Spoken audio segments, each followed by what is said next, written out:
సిద్దిపేట జిల్లా హుస్నాబాద్ పట్టణ కేంద్రంలో అంతర్జాతీయ మహిళా దినోత్సవాన్ని పురస్కరించుకుని హుస్నాబాద్ మహిళా ఆర్యవైశ్య సంఘ ఆధ్వర్యంలో వేడుకలను జరుపుకున్నారు. వేడుకలను వినూత్న రీతిలో వాటర్ మిల్తోనో కేక్ తయారు చేసి కట్ చేశారు. అతివలు అన్ని రంగాల్లో పాల్గొనాలని, మహిళా శక్తి మామూలుది కాదు అని, మహిళా శక్తిని తక్కువ అంచనా వేయకూడదని, కానీ సమాజంలో మహిళలకు తగిన గౌరవం దక్కడం లేదని వారు పేర్కొన్నారు.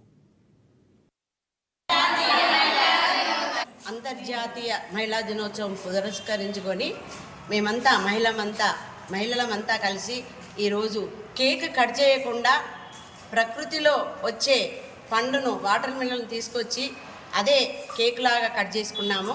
దానికి తయారు చేసిన చొల్లేట్లతకు అభినందనలు తెలుపుకుంటున్నాను.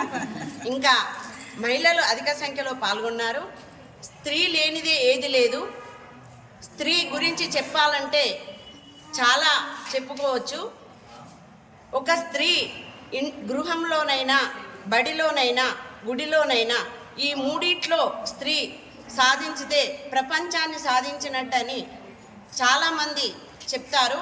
ఎందుకంటే ఇంటిలో అమ్మ నాన్న దగ్గర సంస్కారం, సభ్యత నేర్చుకొని అత్తగారింటికి పోయి అత్తమామలను, ఆడపడుచులను, బావమరుదులను అందరినీ ఆ సంస్కారంలో తీర్చిదిద్ది తన కన్న పిల్లలను కూడా ఎంతో విద్యతో, ఓపికతో పెంచి ప్రతి మహిళ తన స్వశక్తితో ఎదగాలన్నదే కాంగ్రెస్ పార్టీ